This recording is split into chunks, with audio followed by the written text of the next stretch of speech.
Bismillah ar-Rahman ar-Rahim. Wassalamu alaikum wa rahmatullah. Welcome to Spirit of Islam. I'm your host, Ashraf Zaghloul.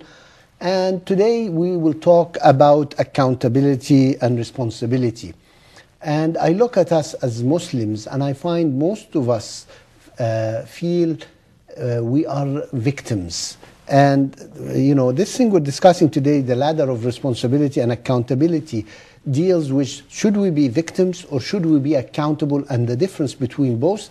And as we go, we'll reflect on us as Muslim community and see how we can get out of this. I'd like to introduce my guest today, Mustafa Siddiqi. Assalamu alaikum, Mustafa. Assalamu alaikum, Brother Ashraf. Yes, if we look at this accountability and responsibility, the first part of it is being a victim.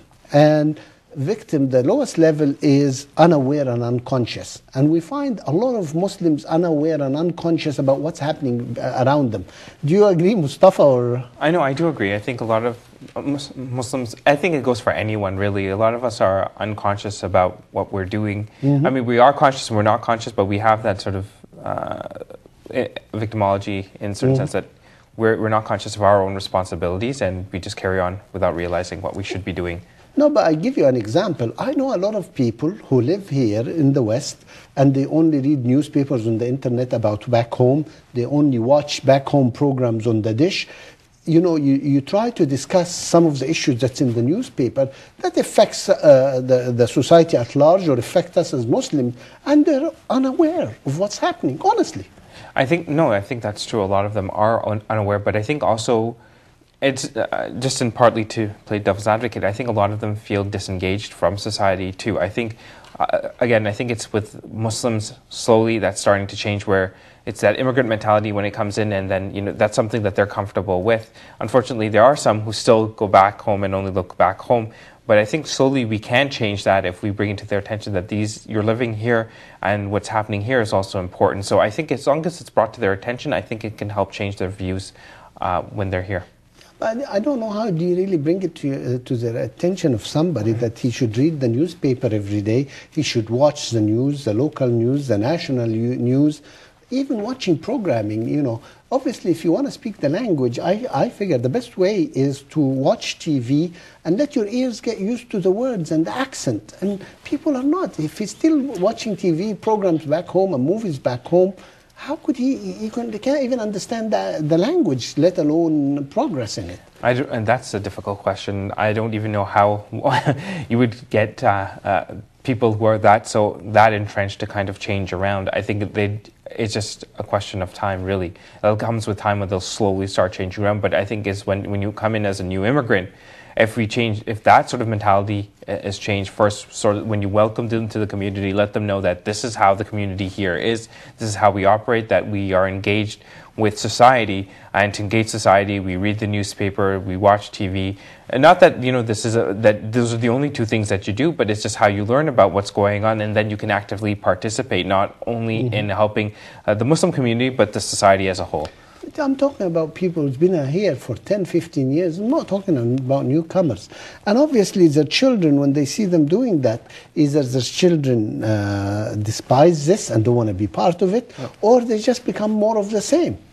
I think that's slowly starting to change now. I think it's also because globalization is also having an effect. If we were talking about this 20, 30 years ago, then you're right. This is true because a lot of them weren't as affected by what was going on in the world. There was a society and culture back home that they were comfortable with. However, with globalization coming in, they're bombarded with different types of media. They have the internet. They have access to more information. Yes, they are comfortable with what they see and perceive, but now they're also getting views, images and news from the rest of the world. And I think once they transfer over here, it makes adaptation a little bit easier. Of course, that you're not going to find that with everyone, but I think it is starting to change slowly. The next step on the ladder, which is a little bit higher, is blame others. And I feel that's our favorite. As most of us as Muslims, it's our favorite. Whether you blame the Americans, blame the Western media, blame whichever. But so long as it's not our fault, we're doing fine, it's somebody else.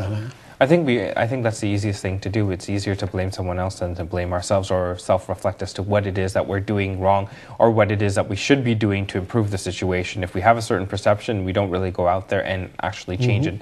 So it's easier just to say, well, look, that's what they've done. And you just finish right there. Yeah, so. but one of the things is we have to have all the facts. I feel sometimes we're quickly to judge things without knowing the facts, without even knowing Islam's point of view. One of the things I like to, when I read an article in the paper or I see something on TV, I say, how would Islam deal with this issue? And right away, you find people are closed-minded. They don't want to even discuss it. It's wrong or right. And always the truth is halfway. There is no left or right. It's in the middle. And Islam is a religion of the middle, Dinul Wasat. So how do we deal with this issue? I think that's difficult. I think we just have to set examples of ourselves, and there have to be competing opinions that you develop, and then you put your competing opinion out there into the marketplace and let people decide from there as to how well reasoned your opinion is, and how logical your opinion is, and how it fits in within the framework and of Islam, because of course it has to fall in within those brackets. But I think getting back to your earlier point where you were saying that everything has to be based on fact, unfortunately a lot of it isn't these days. A lot of information that you tend to get, especially with the internet again, not the internet, that the internet's a bad thing, but one has to be aware that it's not, whatever's written on the internet isn't the golden gospel. It's not authenticated. It's not authenticated. Like we had an email that we received some time ago, and that was saying that there's a movie called 786, and please don't watch this movie. It's against the Prophet Muhammad ﷺ. And I went and I thought, oh, I've never heard of this movie. Where is it coming out from? And I went and I researched, and there's no such movie. It doesn't exist. So it's one of those chain email things that. But it's not that you think that only a couple. There's such a stack of people who actually believe it, that this is actually true. But no one went to take a look at it, to search it. Is this true? Everyone just kept on passing it on, passing on. But no one bothered to verify, is it true? Yeah. There is a movie that came out by Geert Wilders from Holland called Fitna, which is very anti-Muslim, which is incredibly xenophobic.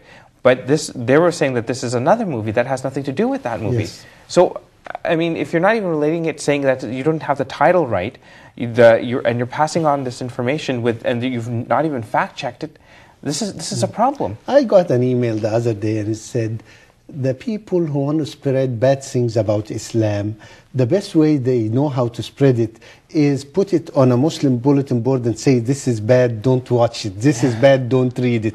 And the Muslims will take care of spreading it all over the world for them, and they sit and laugh. And it's ridiculous. And that's, again, the thing. It's like people take the internet to be the golden. They'll find this ridiculous story and they'll think, oh, it's coming into my email box. It must be true. and it's coming from a friend, by the way. And it's about 50, 60 people on this. And that's not a small number.